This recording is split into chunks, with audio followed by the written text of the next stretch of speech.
Welcome to Software Testing Unleashed, the podcast for testers, developers, and software makers who live quality as an attitude. Get fresh ideas and sharp insights to grow your mindset, to learn new methods, and to drive real change in how we build software. Better software and better teams for a better world.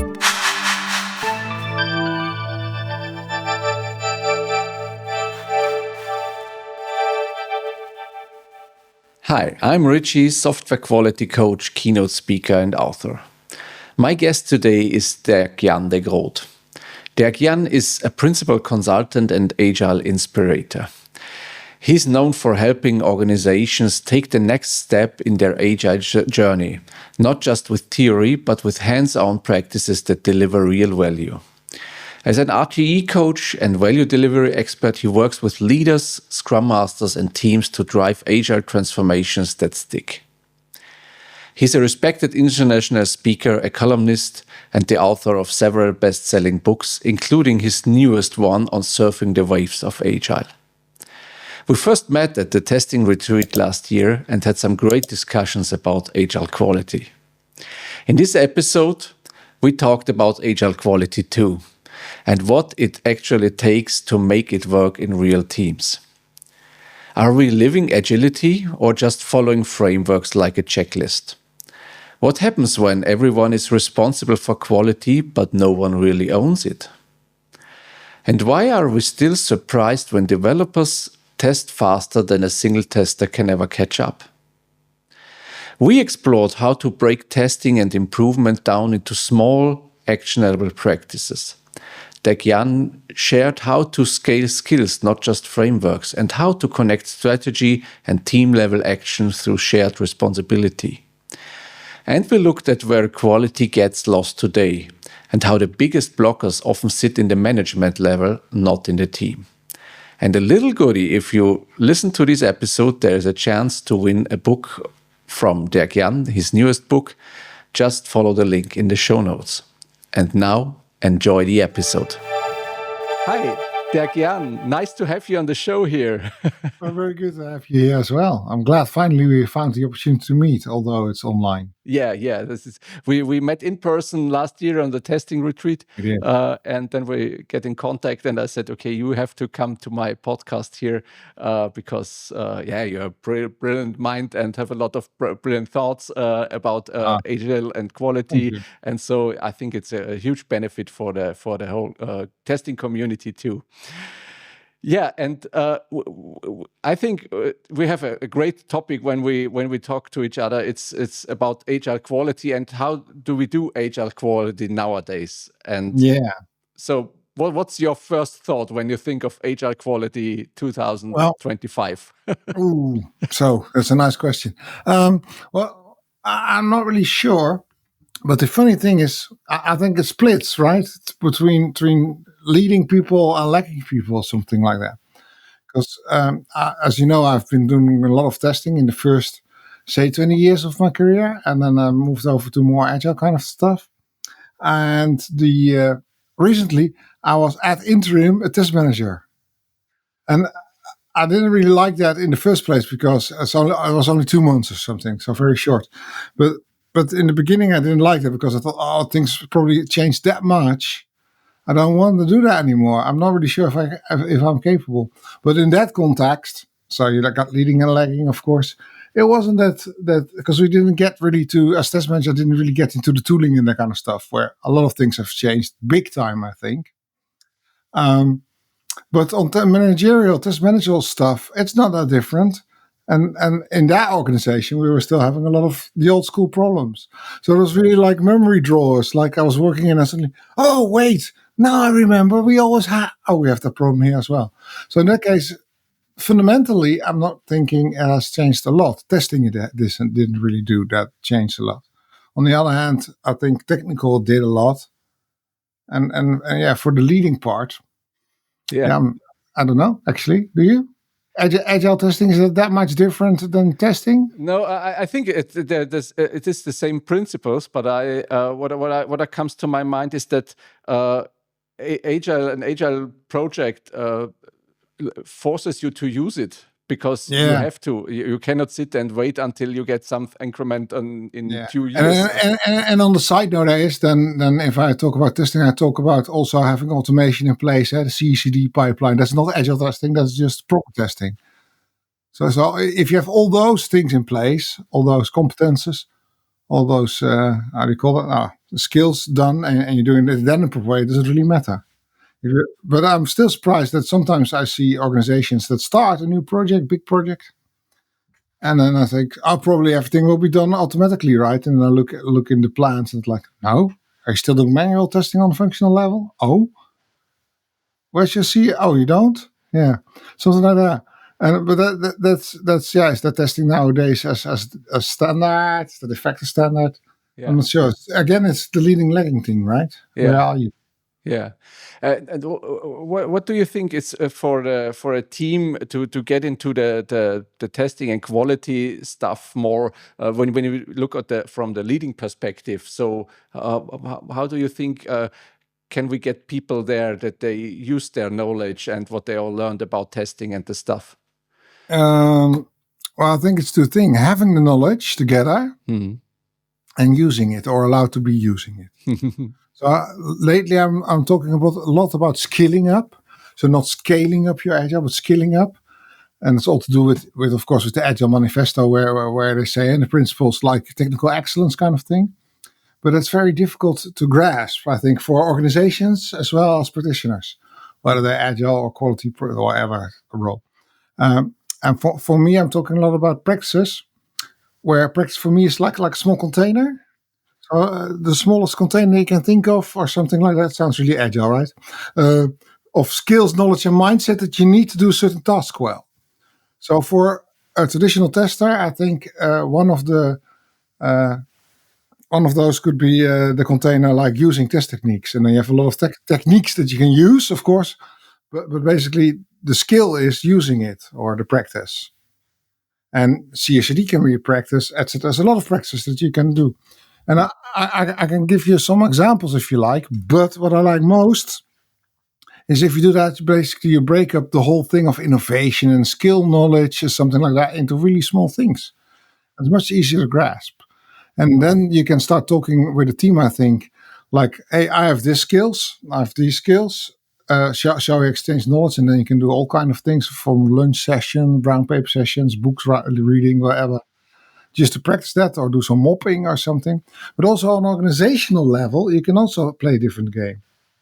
Because I've been in too many games, organizations, also the more agile ones, they really thought we should do something with innovation or something. And then people got room in teams to do 20% innovation. Yeah. And they were like, yeah, what should we do? What should we do? And it was too big and not good to grasp. And on one hand, you had then the management layer or the leading layer, leaders that said, like, we want to do innovation. Why isn't anything happening? And why isn't anything improving? And on the other hand, teams will say, like, yeah, what should we do? And if teams don't know what they want to do, then business probably say, if you don't know, I know what you want to do. And then they're stuck with a lot of work again.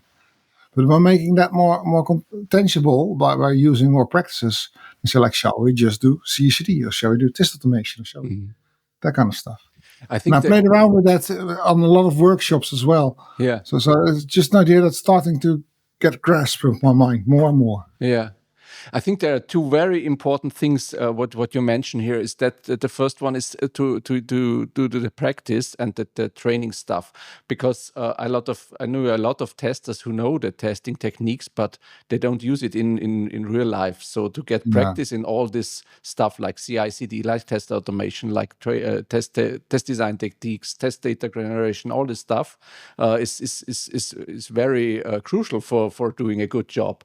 And yeah, but altogether it's a very big heap of a lot of work, and everybody says, now then I just continue doing my ordinary job. It's too much. Until you break it up in small pieces and start talking about it. Yeah. Yeah, and that's the second thing I like very much is when you have these small chunks and say, okay, who has the skills for that? This deals with I think a big problem now in agile teams, when we say everybody is responsible for quality and everybody should do the UI and development and test automation and so on, and nobody a developer wants to code and wants to do his stuff and not doing some UI design or something like that, or doing that. Yeah. But if you break it down to these small chunks and say, okay, who has the skills for this? Who Who has the wants to expertise? become better in it or Yeah, something like that? yeah, Yeah, and you don't have to do it in the team, right? yeah, Because I think like 5 years ago, something maybe more, we were really like the multidisciplinary team. Everybody's a developer. Separate testers can't be. I don't think we want that now anymore. Not that strict. So to say like the team should be self sufficient. So all the skills and all the knowledge disciplines should be in there, preferably. But people can specialize still. yeah. But you can still do it in a guild or something like that as well, right?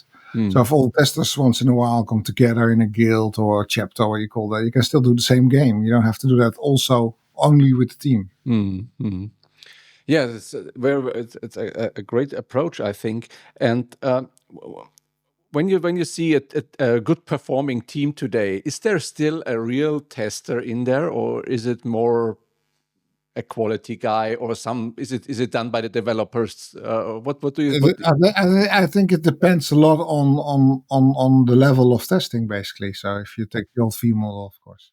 So the more technical tests are mostly done by the developer, and I think you can actually ask them to do that or assume that they should, something like that. How do you call that? It's a demand, right? They should. But I think the more functional tests, well, that's maybe a shimmering area, but all the end-to-end testing, or maybe the process testing, or the AA, how do you call that? Where the people really can work with it, might still be something for a tester's job. But I also had sometimes where I had a small example, but an old example of a small team where there was one tester who was testing the work of, say, five developers, and he was working his guts out. And then we sat with the team and said, like, oh, he's working very hard, and you're programming, but with 5 people program faster than he can test. So we made him more responsible for the test strategy. And we said, like, what tests can we do should he do as a tester? What tests can you do as a developer? And then we made some kind of table. It basically is in the book that I once wrote, but I don't know which page. So I'm not going to look at it now straight away. But basically, but I say, like, if you can help me on these parts, then I free some time and I can think more strategic. And I think that was a very nice, mature situation. But that was one of the later test projects. I didn't reuse that anymore. So it's coming from a real old drawer somewhere. Yeah. Now we talk about it. Yeah. Okay. But I think that's a good thing, right? If whether you're a test manager or a tester, if you can move a little bit to the strategic level, then you're not running. And then you can say, like, I want these tests to be done. And then on one side, you can go to the organization and say, like, hey, is this the test that you want me to do? Yes. And on the other side, you can say, like, these are all the tests that we need to do, but I don't have time. Give me an extra tester. Or maybe you can help me out on this part or that part. And then once more, it becomes a team activity, of course, where the responsibilities, of course, of the team, but everybody has its own specialism. Yeah.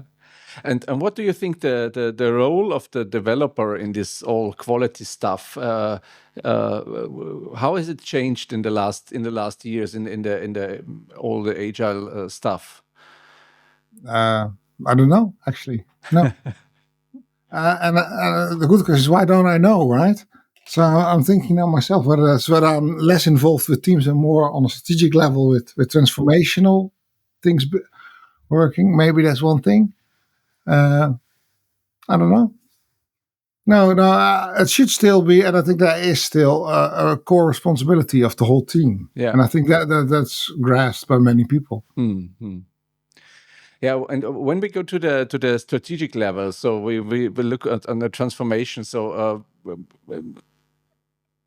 how is the way of going into agile nowadays? So when I remember in the beginning, we had just the Scrum and maybe some Kanban style, and we did all these frameworks and tried to get it stuff. But how can we start today to go more into a real agile or into more a value based or a mindset or something like that?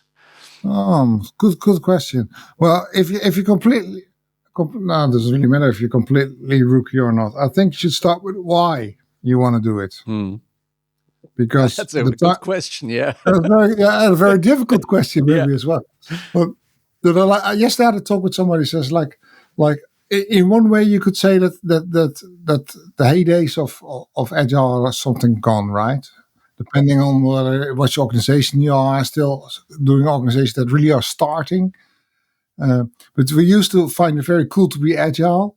Now it's less agile, less cool at least. And 2 years ago, it was really cool to have a PI event, something like that. And it was more about the PI event than the purpose of the PI event, I think. So if you say like, did you do your PI? No, I didn't. Oh, I did a PI event with so many. How cool am I? Something like that. And the bigger, the better. But now it seems to be more going to like, why are we doing that? So personally, as a professional, I'm shifting also from agile transformation much more to that towards more value delivery expert. And value delivery can be quality value delivery, something like that, business value delivery, whatever you want. So in that way, the real purpose should be like agile could be cool, but it's not our main goal. It's just a way to get to another goal. Yeah. And I really liked, because yesterday I had a talk with somebody who says like, yeah, we want to do some more agile.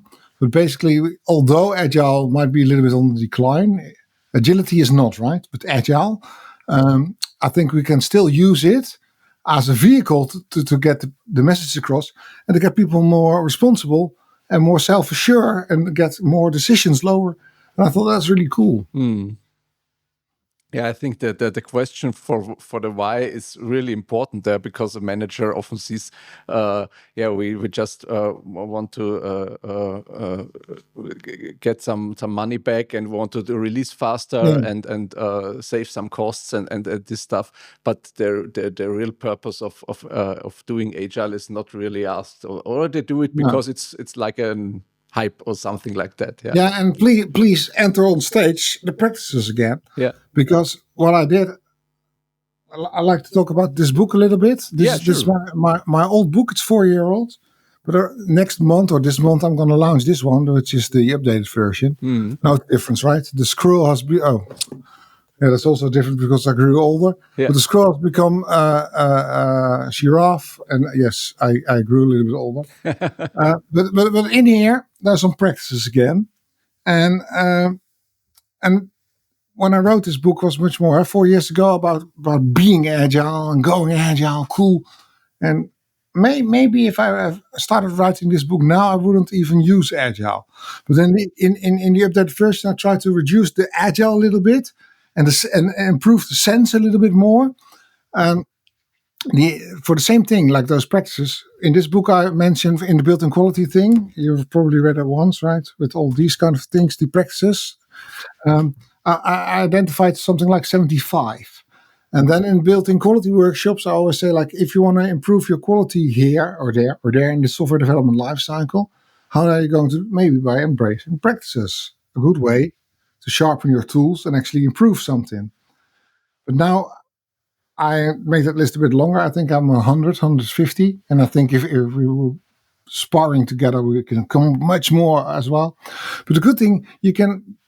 If all those practices make up good software development or agile software development or agile, it's very easy to say like which of those practices actually help you to reduce costs, or which of those practices actually help you to speed up, or which of those practices help you to reduce the number of returns or quality errors or something like that, fault injections. I did it even by asking ChatGPT. And they're like, of all these practices, which one? And they came up with a very nice list. Now, whether that's correct or not, I think as an expert, you can always judge that better. But wouldn't that be great to say, like, if all the things that I managed to have and I can do as an organization or as a group of people or as a team, if you don't want to agile, but you want a cost reduction, then I should start, and then you can really cherry pick practices. And you're still doing agile because the agile practices, and you're still doing proper development because the development practices. But you can sell them in a completely different way. Yeah. So that would be much more easier to go back to the very first question I think we started with, to align with the business that says, like, we want a cost reduction, and as a team to respond to that, like, oh, if that's what you want, we want to work on these things. Because I think these will improve our quality, especially as tester, of course, and align with your ambition to do this or that. Wouldn't that be great?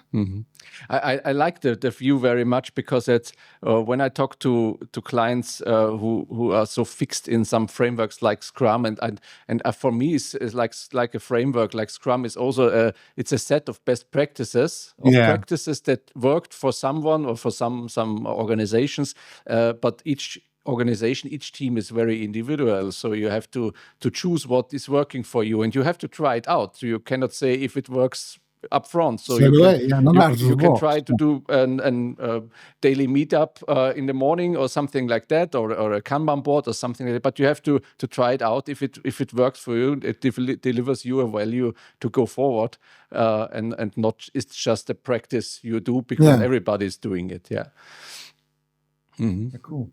Yeah, and Scrum, of course, is great because it had a lot of rules, much more, for instance, than Kanban.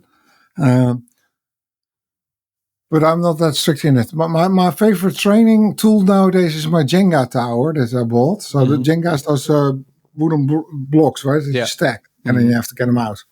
And I often say, well, Scrum gives you a lot of guidelines, 15-minute stand-up every day with a team of maximum 9 people, that kind of stuff. Does the world really, really have a great disaster if it's 20 minutes? No, I don't think so. Is it a problem if you don't do it every day, if you, et cetera, et cetera? So it's the framework, right? You have to tune and try what works for you.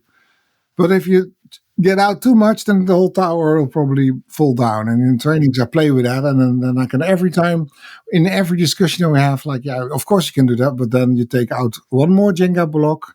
And as long as your tower doesn't fall, it's okay. But if you take out too much and you don't know what you're doing, it might fall. Yeah. I like it a lot. Yeah, great metaphor for that. Yeah. Yeah. it's so useful. Yeah. Yeah.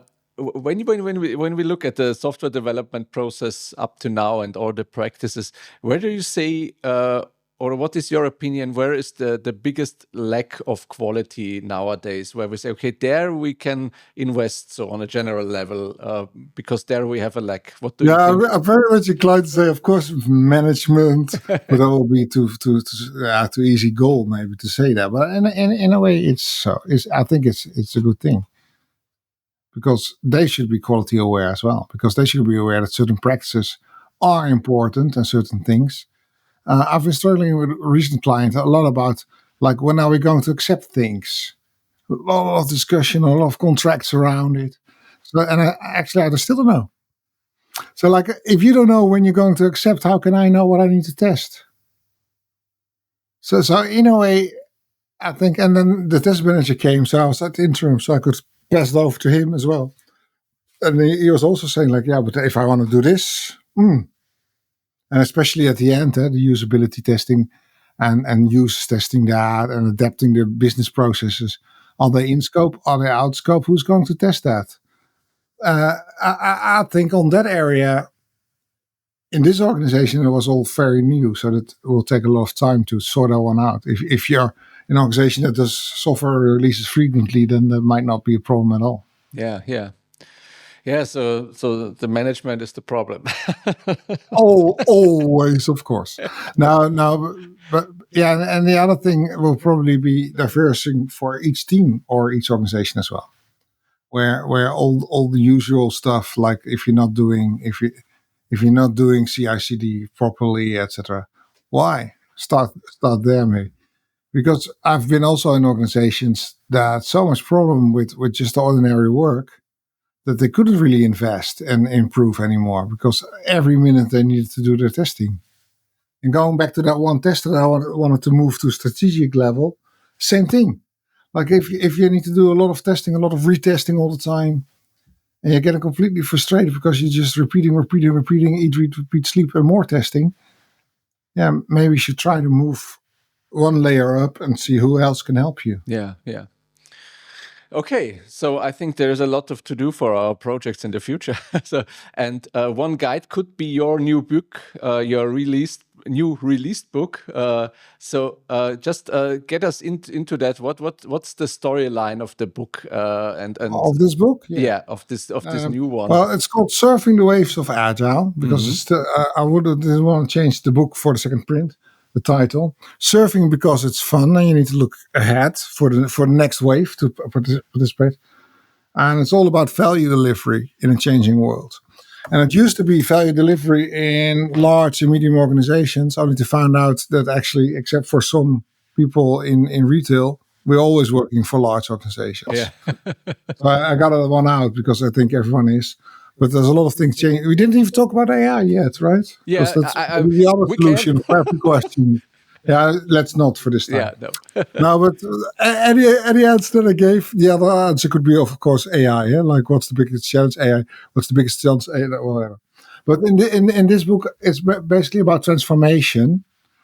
But I used to depict very often Agile with more the Scrum part, the single team, like a reactor thing in a chemical plant. So basically, you have some metal thing. You put all the kind of chemicals in, little fire underneath, and that's the chemical process. And then you have some pipes in and pipes out, right, to add more stuff. And finally, the chemical product rolls out on the other side.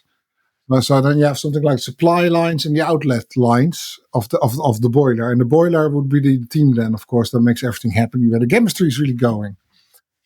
And I really have. I think testers are often focusing on the outlet, right? The outlet's everything from how do we integrate single team performance or single team results into one product, release it on several stages, check whether it's okay, etc. But the supply lines are also very interesting, and I have some soft spot for that. So in this book, I have a lot of talk about like how do you prioritize your epics? How do you do your refinement? What are the rules that you need to have? All the things that you need to have basically from the idea to concrete something that the teams can build, like, aha, I get it, definition of ready, prioritizing, etc., and all the things around it to get that value flow going, of course. And the built-in quality, the last chapter that we've talked about previously as well in our other talks, is a little bit more supply, but it's also in there. Like, so that's the storyline of the book, basically. Yeah, great. So I'm happy if I get one exemplar of it. You get one example, yeah. And we will surely put the link to the book. No, better. I give you two examples, two examples, one for you and one for the listener that replies to you in your fine action that you create, something like that. That's okay. That's a good idea, right? Yeah. I mail you too, and if somebody's listening and says, I want it, I'm not sure how you're going to arrange that, you send it to him as well. We will manage it. Yeah, great. Yeah, that's good. And we will also put the link to the book in the show notes and the information, so that I think it's very valuable, because I know your speeches and your content, it's no blah blah, it's all real practice, and I'm really, really happy that I can read it too and use it for my practice too. Yeah, cool. Yeah, Derk-Jan, thank you very much to be here on the show. You're welcome. The time is running very fast with you, so I think always, especially when you're recording podcasts, right? Yeah. Most people say like, "Oh, already half an hour." Yeah, we just started. I thought. Yeah. So I think we will do another episode in the future. I can love that. Yeah. Imagine that. And yeah, so thank you very much that you were here. And you're welcome. I wish you all the best for the future, and happy to see the book and that the people reading the book and enjoying it. Yeah. Okay, meet you around, and thanks for listening, everyone. Bye. Bye.